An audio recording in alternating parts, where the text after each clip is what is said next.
A dos amigos de este espacio libre como el viento que le van a entrar a la mesa de diálogo. Saludo con mucho gusto al maestro Jaime Hernández, editor de La Jornada Sin Fronteras, del gran periódico La Jornada, fundador de su canal de YouTube No Apto para Cínicos y miembro de esta familia sin censura. Te saludo primero a ti, amigo. ¿Cómo estás, Jaime? Muy buen día, querido Vicente. Feliz ya fin de semana. Aquí listo para lo que me digas. Ya es viernes y el cuerpo lo sabe. Saludo también al doctor Víctor Aramburu, doctor en políticas públicas y miembro también de esta familia sin censura, conductor de espacios informativos en Capital 21, el canal 21, el canal de la Ciudad de México. ¿Cómo estás, Víctor? Te saludo con mucho gusto. Hola Vicente, pues qué gusto verte por acá, en otro horario, en otro día, pero finalmente pues aquí estamos y pues muchas felicidades por el premio de periodismo Carlos Montemayor, que ahí deben estar varios revolcándose, ¿no? En su propia baba y en su propia estufa, pero pues señal de que avanzas y pues muy bien, muchas felicidades y un saludo también a Jaime, que no me había tocado coincidir con él, siempre me tocaba entrar después, casi siempre en sus intervenciones. Pues aquí estamos todos juntos, pero no revueltos. ¿Qué piensan de esto que dice el presidente? Y es un tema que creo que nos atañe a todos los que participamos, nos expresamos en redes sociales y en medios de comunicación. Lo hemos conversado de cómo el INE, pues claramente se va quitando las máscaras. Y bueno, también hay que decir que hay una campaña que dice a defender el INE o defiendo el INE o no sé cómo madres. ¿Y ahora quién nos defiende a nosotros del INE? Mi querido Jaime, ¿cómo ves esta situación? Fíjate que me sorprendió francamente la respuesta del presidente, porque yo esperaba que el presidente se lanzara con todo para criticar al INE por esta actitud que para mí es fascismo puro y duro. O sea, no hay otra, no hay otra. Cuando tú, como institución que se supone que te conviertes en garante, en custodio de la democracia, te conviertes en un censor y además demuestras que no solamente eres parcial hacia una de las fuerzas u otras fuerzas políticas, sino que has iniciado una campaña de censura y acusaciones contra la oposición o incluso periodistas que simpatizan con la 4T. Eso es fascismo puro y duro. Pero me interesó mucho la forma del presidente de responder y decir, no va a pasar nada, no pasa nada. ¿Qué más? Es bueno que siga comportándose de esta manera, porque mientras peor se ponen las cosas, mientras más rabioso se pone el INE, pues la mayoría de los mexicanos nos damos cuenta de que se ha convertido, francamente, en una institución prácticamente corrompida por el sistema del el clientelismo partidista. Y me acordé en estos momentos de aquella frase que lanzó, creo que fue en 1939, antes del inicio de la Segunda Guerra Mundial.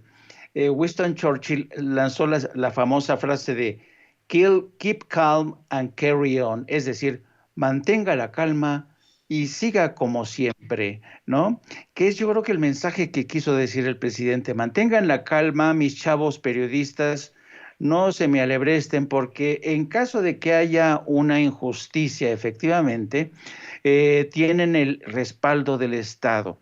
Para mí este mensaje es muy claro.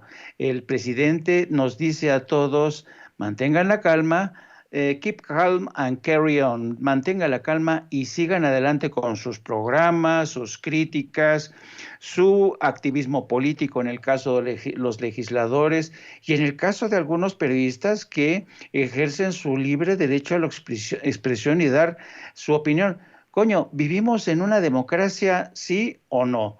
Que lo aclare esto el señor Lorenzo Córdoba, porque francamente lo que está haciendo es metiendo la pata hasta el fondo, querido Vicente, y querido... Ah, pues ya son Vicente y Víctor. Un saludo y un abrazo a Víctor Aramburu.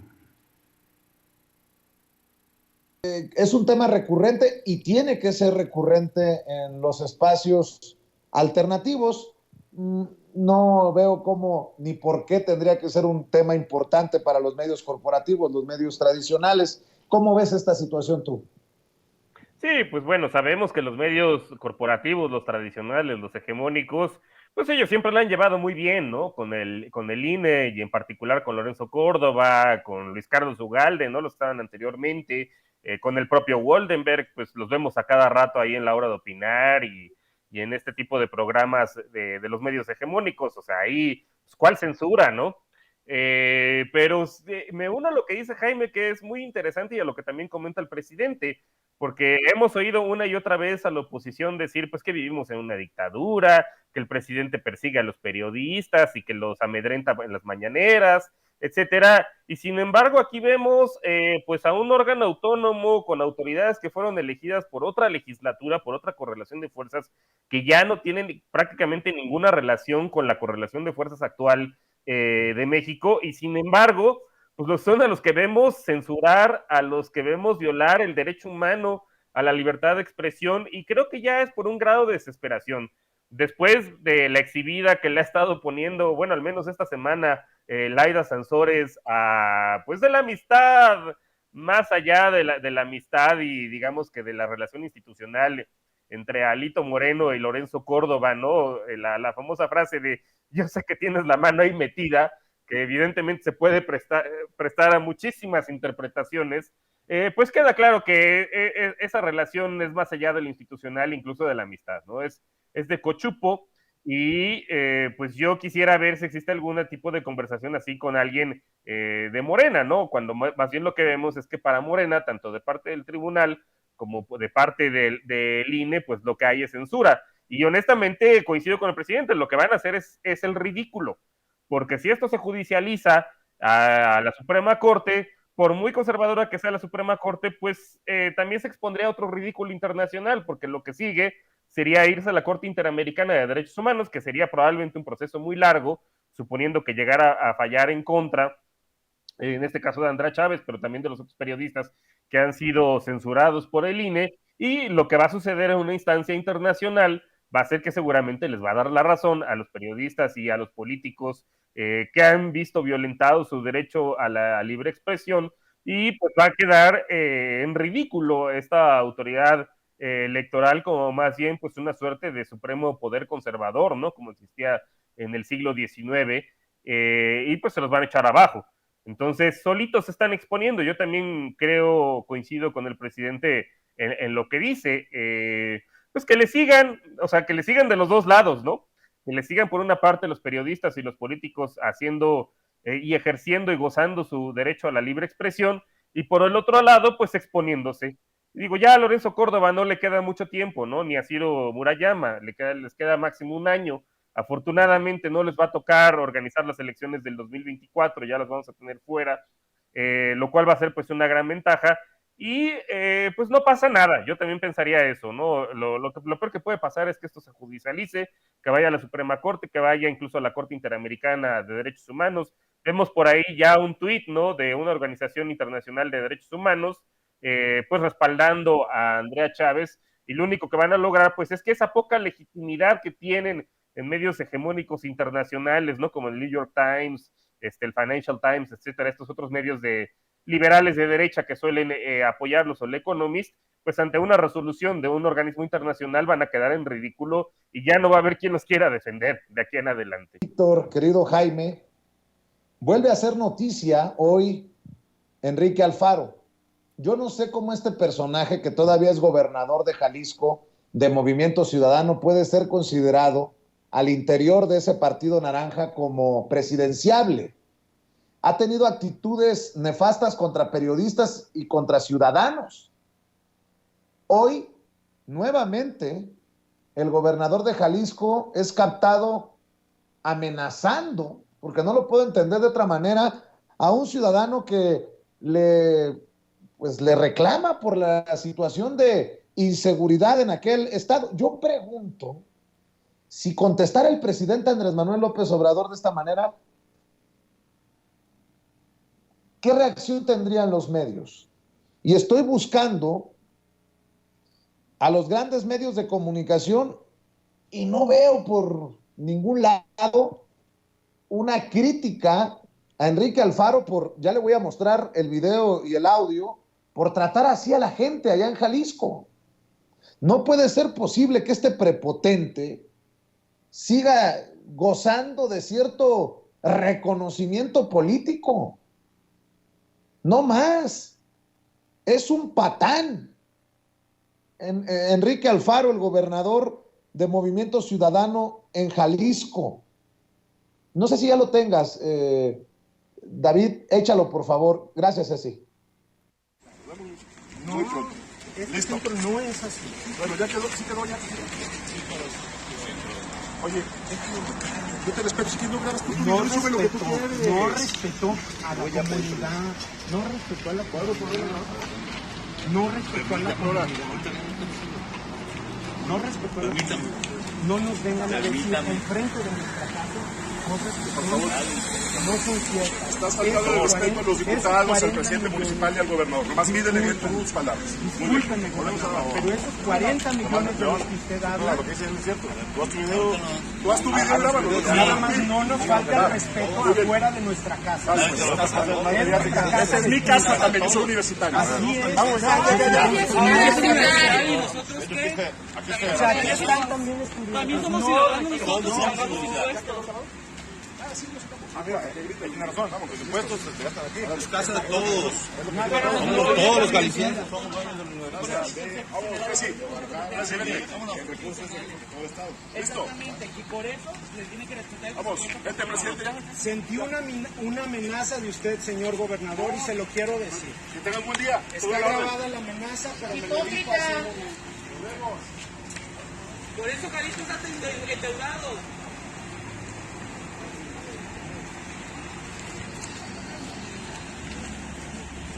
Es un patanazo, Enrique Alfaro.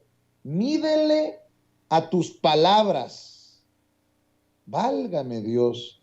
Nomás mídele bien tus palabras.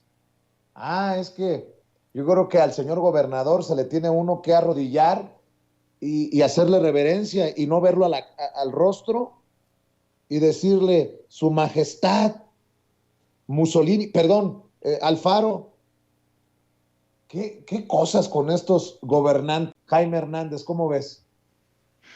Pues desafortunadamente seguimos teniendo este tipo de políticos que no entienden que México necesita hoy más que nunca una cultura de la tolerancia y además necesita una cultura desde el poder que sepa escuchar al pueblo. ¿Cuántas veces hemos visto al presidente Andrés Manuel López Obrador enfrentándose a multitudes, a reclamos airados? ¿Qué pasó durante su última visita para supervisar los trabajos en la mina de Pinabete, cuando algunos familiares le recriminaron que todavía no se haya rescatado los cuerpos de los 10 mineros? Yo creo que la gente que ostenta el poder tiene que ser más sensible, pero evidentemente Enrique Alfaro pertenece a una generación de políticos, y eso es lo lamentable porque Enrique Alfaro no es tan viejo, pero desafortunadamente ha crecido en medio de una cultura de derecha mostrenca, rabiosa, intolerante. Son como esos personajes, fíjate, de novelas del siglo, a principios del siglo XX, como Tirano Banderas, ¿no? Del gran Ramón Valle Inclán, estos personajes testarudos, que responden ejecutando a sus adversarios, intolerantes a la crítica. Y desafortunadamente, este tipo de personajes, con el paso del tiempo, le terminan haciendo el caldo gordo a movimientos de protesta, movimientos incluso insurgentes. Yo creo que Enrique Alfaro le está haciendo un flaco favor a su formación política, porque se suponía que Enrique Alfaro iba a ser una de las estrellas de Movimiento Ciudadano, que iba a ser incluso, en algún momento Enrique Kraus lo candidateó, le insinuó que podría ser el candidato de la oposición a la presidencia. Pues después de este acto, no, qué mello, querido Vicente, no. Yo creo que con este tipo de arrebatos, Enrique Alfaro demuestra realmente lo que es un tipo intolerante, es un tipo que le da aversión el contacto con el pueblo, la crítica, y sobre todo ha demostrado que de estadista no tiene nada. Como dices tú, es un patán. Con esto intentará ganar el gerente de Movimiento Ciudadano, Dante Delgado, en el 2024. Y digo esto por lo que representa a Enrique Alfaro, el patán de Enrique Alfaro, o haciendo TikToks con Samuel García, o con las fallas técnicas o sus dotes de bailarín del presidente municipal de Monterrey, Colosio. No, la verdad que me genera mucha molestia presentar esto, porque no es la primera vez que Enrique Alfaro tiene estas actitudes déspotas, soberbias, mamonas, perdón por lo que voy a decir, cuidado con los niños, culeras, de un gobernante para con la gente de a pie, querido Víctor. Así es, pues hay que recordar en la pandemia, ¿no? Cómo le llamó pendejos a la gente que salía, pues por necesidad a trabajar, ¿no? No es la primera vez que lo hace este señor, y pues sí, su talante autoritario, y hay que agregarle además su parecido físico con Mussolini, ¿no? Hay que recordar que también durante la pandemia, pues la única persona que desgraciadamente perdió la vida a mano de las autoridades, pues fue también en Jalisco, por este ambiente que él mismo contribuyó a crear, ¿no? Mientras, pues sí, los aplaudidores del antiguo régimen, uno de ellos Enrique Krause, pero también la señora esta que le escribía los discursos a Felipe Calderón, se me fue el nombre, Yaina Pereira, una cosa así, también, ¿no? Que decía que qué envidia vivir en Jalisco, no, pues qué envidia que te agarren a golpes nomás por salir, o sea, hasta asfixiarte, ¿no? Por salir a trabajar. Pues yo no tendría mucha envidia de eso, pero justo esto, pues Movimiento Ciudadano saca el cobre, ¿no? Se trata de vender como una alternativa socialdemócrata, pues eso en el puro discurso, ¿no? En el puro oropel, pero a la hora de la hora los vemos que gobiernan igual o peor que el PAN. Bueno, no, peor no, pero sí al menos igual, ¿no? El PAN naranja, con el mismo nivel de autoritarismo, no vemos que al menos en derechos de las mujeres se haya avanzado algo, ¿no? No hemos visto la despenalización de la interrupción del embarazo ni en Nuevo León ni en Jalisco, pues con los matrimonios igualitarios, porque no les quedó de otra, que fue un mandato de la Suprema Corte, ¿no? Al igual que con la despenalización de la interrupción del embarazo, pero si fuera por ellos, pues ya vemos a Samuel García también en la nueva Constitución de Nuevo León, que quiere incorporar una cláusula antiderechos, ¿no? Particularmente de las mujeres. Entonces lo que vemos, pues es básicamente el cobre, los ídolos de pies de barro de Movimiento Ciudadano, que pues no resultan ser más que un pan más, ¿no? Un pan con lo mismo, un pan naranja, pues que se aprovecha de la mercadotecnia y quizá llegará a engañar a algunos bobos por ahí, pero pues ojalá esto sirva también para que la gente de Jalisco y de Nuevo León cobre conciencia de lo que en realidad son esta gente, que no representan una alternativa socialdemócrata, que básicamente pues es un partido de influencias y de pues subastas por los puestos, por los cargos públicos, al mejor postor, y pues que en los hechos en realidad no son muy distinguibles ni del PRI, ni del PAN, ni en autoritarismo, ni en derechos, pues incluso en deuda, porque también esa es otra cola muy larga que tiene Enrique Alfaro que le pisen, como endeudó a Jalisco durante la pandemia, y pues no vimos algún resultado excepcional que hubiera tenido Jalisco en términos de reducción de muertes o alguna cosa del estilo. Están a nivel promedio del país, y habría que preguntar qué pasó con esos miles de millones de pesos con los cuales se endeudó al Estado y pues que no dieron ningún resultado, ¿no? Entonces, pues ojalá les sirva a los electores para que cobren conciencia y pues vean que pues Movimiento Ciudadano no es diferente a lo que fue el PAN o a lo que fue el PRI, si se quieren pintar como una alternativa, y pues crear este tipo de personajes prefabricados como Samuel García o como Luis Donaldo Colosio, que además entre ellos también se pelean, es divertido ver estas pugnas que tienen el gobierno de Jalisco con el gobierno de Nuevo León, y luego a su vez el de Nuevo León con el de Monterrey. Pues en una de esas que se está frotando ahorita las manos debe ser Samuel García, y debe ser también Luis Donaldo Colosio Jr., pues de ver estos arrebatos de Alfaro, pero ellos seguramente en sus fueros no deben ser muy diferentes. Jaime, Víctor, para cerrar, déjenme rescatar una declaración de Alejandro Encinas, que hoy es llamado por el presidente a la mañanera, y creo que vuelve a dejar en claro algunas cosas, aporta otras sobre el tema de Ayotzinapa y la desaparición de los 43 normalistas de Ayotzinapa. A mí me llamó mucho la atención que escuchar a Alejandro Encinas en la mañanera hablar de que la desaparición debió haberse evitado. Así lo dijo Alejandro Encinas, y ya cerramos con un comentario, una reflexión precisamente sobre la presentación de Alejandro Encinas, el subsecretario de Gobernación, en la mañanera. La desaparición debió de haberse evitado. Las omisiones de la autoridad, sin lugar a dudas, permitieron esta desaparición. Y hemos puesto en el informe un dato muy importante: la existencia de un estudiante normalista, miembro del Ejército, informante de las Fuerzas Armadas, que desapareció junto con los estudiantes, y en ningún momento sus mandos superiores activaron el mecanismo de búsqueda que establece el protocolo de búsqueda de la Secretaría de Defensa Nacional, que de haberse aplicado este protocolo para garantizar la integridad física y evitar la desaparición del soldado Palotzin, evidentemente hubiera evitado la desaparición de todos los mexicanos.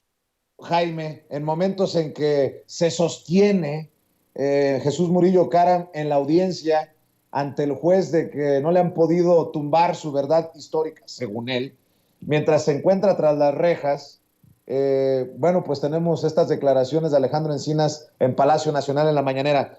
¿Cómo viste la presentación de Encinas y con qué cierras, maestro?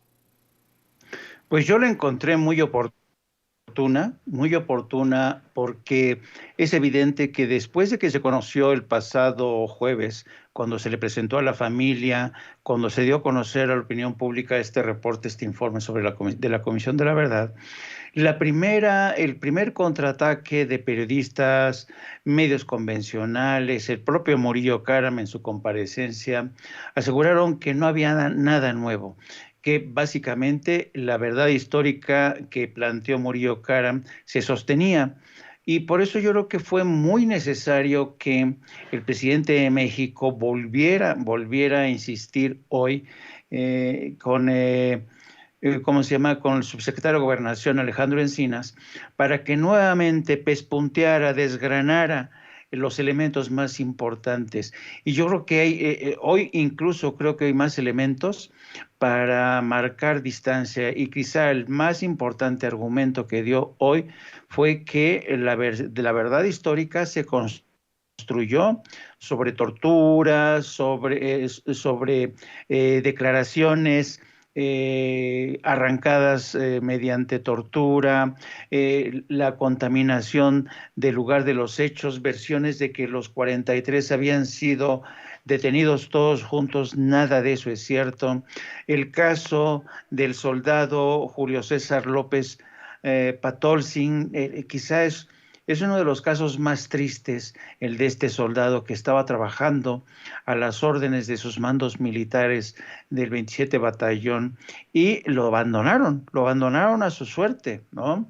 Eso te habla un poco de la calidad moral del ejército, que además nos vamos enterando apenas hoy de este muchacho que cumplió con el deber que se le ordenaba. Pero nos encontramos también con un elemento muy perturbador y que no había sido mencionado, y es el caso de los famosos 6 estudiantes que habían sido mantenidos presos en una bodega, un grupo de 6, y quien decidió su destino final fue el coronel José Rodríguez Pérez, quien decidió ultimarlos y desaparecerlos. Entonces, son elementos que por primera vez te dan una trama de un crimen de Estado con nombre propio, José Luis Abarca, que se encuentra entre quienes participaron, el grupo, los comandos de Guerreros Unidos, policías municipales, elementos del ejército mexicano, un alto mando militar, este coronel José Rodríguez Pérez, Julio César López Patolcin, el gran olvidado, y por supuesto los muchachos que no se sabe dónde están todavía. En su informe, Encinas concluye que hay que seguir buscando, pero esto sabes, es porque yo escuchaba a gente como Ciro Gómez Leiva en este intercambio áspero con Pigmenio Barra, diciendo que no había gran diferencia entre el informe presentado por Murillo Karam de la verdad histórica, y pues claro que hay una enorme diferencia, una diferencia abismal. Aquí se reconoce que altos mandos del ejército, se reconoce que hubo conciliábulos en Los Pinos para decidir la suerte, se actúa al más alto nivel del Estado. Entonces, carajo, quien no quiera ver aquí una diferencia es porque simple y sencillamente no la quiere ver o está trepanado, querido Vicente. Entonces, yo creo que esto es triste. Este día realmente es triste para México. Y al mismo tiempo te deja este sabor agridulce, ¿no? De que por un lado te dan ya nombres propios, fechas, indicios, te definen la estrategia, y no es un reporte cualquiera, ¿no? Es muy acucioso, muy meticuloso, y va a ser muy difícil que la defensa del exfiscal, el exprocurador Murillo Karam pueda realmente desmantelar todas estas evidencias, que no narrativa, no narrativa, la narrativa viene después de las evidencias presentadas, construidas con mucho trabajo, con informes, con ciencia, con tecnología, con la participación. Ahora sí, al ejército no le quedó más remedio. Tiene que admitir las culpas, porque de otra manera, como decía el presidente, si el ejército no reconoce, no acepta que cometió un error, ya sea por omisión, ya sea por negligencia, ya sea por sus vínculos no confesados con el crimen organizado, es necesario que el ejército mexicano aclare, esclarezca, que diga todo lo que se sabía, hasta qué punto, por ejemplo, el secretario de la Defensa, el señor Cienfuegos, estaba informado. Yo tampoco puedo creerme en este contexto, si se decidió en Los Pinos, no me puedo creer que el presidente Enrique Peña Nieto no estuviera informado. Yo recuerdo que cuando me acuerdo en ese mismo año, en el 14, cuando yo viajé de Washington a México, le pedí una entrevista, un encuentro off the record al entonces portavoz de Presidencia, Eduardo Sánchez, y le insistí con este tema en una reunión que yo tuve con él en Los Pinos. Digo, ¿de dónde sale esto? ¿Qué está pasando en Guerrero? Pues Eduardo me lanzó una serie de teorías que evidentemente falsas por todos los lados, ¿no? Y te das cuenta de cómo el Estado mexicano les mintió a todos, y contaron, por cierto, con la entusiasta colaboración de periodistas que prefirieron callar, no cuestionar, no insistir, no acompañar a los padres en este viacrucis, y a los padres se les tildó de locos, revoltosos, comunistas, integristas, que no controlaban a sus hijos. Es realmente hoy un día muy triste, porque a las víctimas se les maltrató durante todo este tiempo, y ha tenido que ser Andrés Manuel López Obrador, el hombre que prometió en campaña que iba a esclarecer todo, quien llegara y cumpliera con su palabra, asegurando que por dura que sea la realidad, por dura que sea la verdad, no podemos, si aspiramos a ser una democracia, quedarnos con esto. No puede ser, mientras no se aclare una tragedia que cruzó fronteras. El caso Ayotzinapa estigmatizó a México, puso al Estado mexicano bajo sospecha. Entonces yo creo que es un gran avance, duro, doloroso, pero es necesario, querido Vicente. querido Víctor Aramburu, para cerrar. Pues sí, digo, yo coincido, creo que ya Jaime mencionó varias de las diferencias respecto a la mentira histórica con lo que presentó el subsecretario Encinas.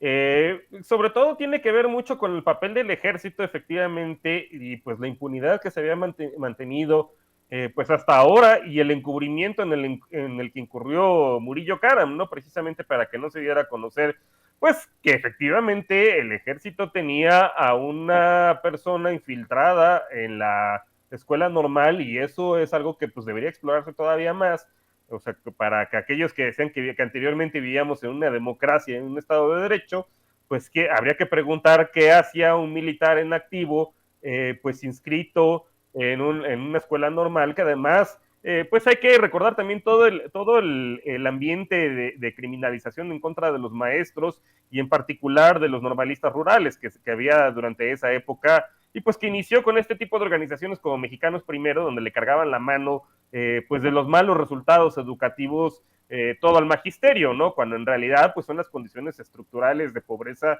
y de marginación las que condicionan más los resultados que lo que puede hacer un maestro. O sea, un maestro no hace milagros, ¿no? Si los niños van sin desayunar a las escuelas, si el equipamiento y la infraestructura pues son techos de lámina, etcétera, pues no hay maestro que pueda contra eso, ¿no? Y si encima además vemos que a estos maestros, pues que tienen cierta conciencia de clase y que exigen sus derechos, los está espiando y atosigando el ejército, pues ahí tenemos un caldo de cultivo pues que desembocó desgraciadamente en esta tragedia. Habría que preguntarse pues en ese Estado de Derecho y en ese régimen democrático en el cual supuestamente vivíamos, ¿qué hacía un militar? Porque claramente no estaba ahí para aprender, ¿no? O sea, si hay un mecanismo de movilidad social, pues es el ejército que funciona mejor, ¿no? Que el magisterio. ¿Qué hacía ahí este personaje? Y pues que además también desgraciadamente perdió la vida y que no hicieron nada, ¿no? Por rescatarlo sus propios pares. Eso por una parte. Y pues la otra, que también ya comentó Jaime, que difiere sustancialmente de la mentira histórica y que pues va muy en este sentido del encubrimiento, pues los otros 6 estudiantes que mantuvieron la vida, pero pues presos por el ejército, ¿no? Que también eso es algo pues que se debe investigar más a fondo. Y pues ahí está la diferencia, o sea que hay 20 militares a los cuales ya se les giró orden de aprehensión, que eso no lo vimos anteriormente. Y yo pensaría que pues esto apenas empieza, habrá que ver qué sucede con Tomás Sembrón, ¿no?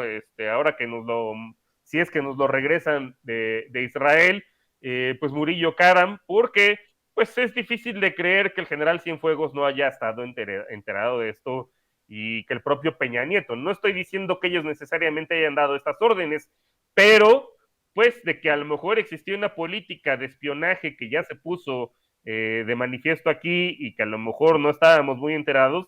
No creo que la normal rural de Ayotzinapa haya sido la única que tuviera elementos infiltrados.